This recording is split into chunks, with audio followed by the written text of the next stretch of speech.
다음 소식입니다. 김건희 여사에게 청탁을 시도한 인물로 지목된 통일교 전 간부 윤모 씨와 건진법사 전성배 씨가 지난 2022년 대선 이후에 서로 처음 만났다고 주장하고 있죠.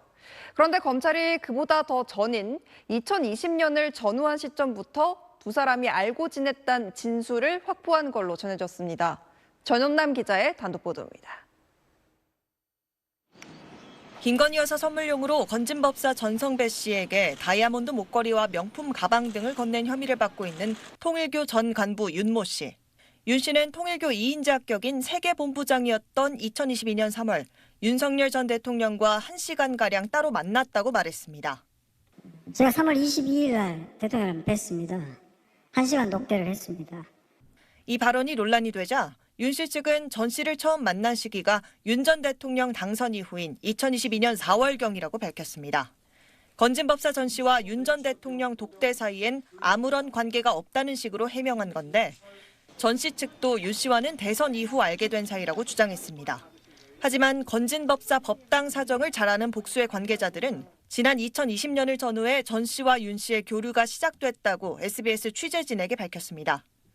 또 지난 2019년에서 2020년쯤 윤 씨가 전 씨의 역삼동 법당에 들렀으며 통일교 관련 대화를 나누는 모습을 목격했다는 게 이들의 설명입니다.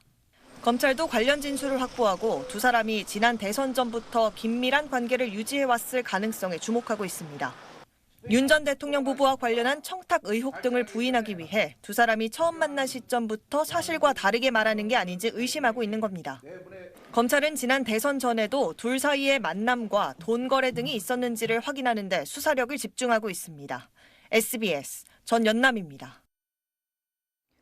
검찰이 지난달 압수수색을 통해 확보한 김건희 여사 휴대전화 비밀번호를 풀지 못하고 있습니다.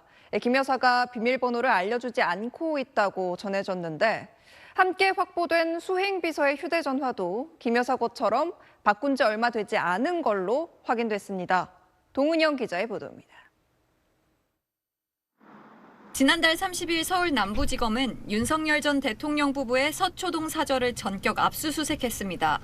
건진법사 전성배 씨의 이권 청탁 의혹을 파헤치기 위해서입니다.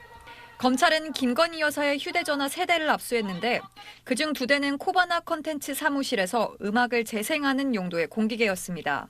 나머지 1대는 김 여사가 사용하던 아이폰 16 모델로 대통령 파면 직후 개통해 20일 조금 넘게 사용한 걸로 알려졌습니다. 그런데 검찰이 김 여사 휴대전화에 대한 포렌식 작업에 아직 착수하지 못한 걸로 확인됐습니다. 김 여사가 비밀번호를 걸어둔 상태로 휴대전화를 제출했는데 검찰 측 요구에도 비밀번호를 알려주지 않고 있는 겁니다. 현재 김 여사의 아이폰은 서울중앙지검 명태균 의혹 전담 수사팀이 압수영장을 발부받아 남부지검으로부터 넘겨받은 상태입니다. 대검 국가포렌식센터를 통해 분석에 나설 예정이었던 검찰은 풀리지 않는 비밀번호에 고심하고 있습니다. 통상 아이폰은 보안 수준이 높고 비밀번호를 여러 차례 틀리게 입력하면 영구 비활성화될 수 있어서 소유자의 협조 없이는 포렌식 조사 자체가 쉽지 않습니다. 당시 압수수색을 통해 확보한 김 여사 수행비서 2명의 휴대전화는 포렌식 작업이 마무리된 걸로 알려졌습니다. 이들의 휴대전화도 교체한 지 얼마 되지 않은 걸로 확인됐는데 포렌식 결과 김 여사와 건진법사 간 의혹과 관련한 정황 증거는 나오지 않은 걸로 전해졌습니다. SBS 동은영입니다.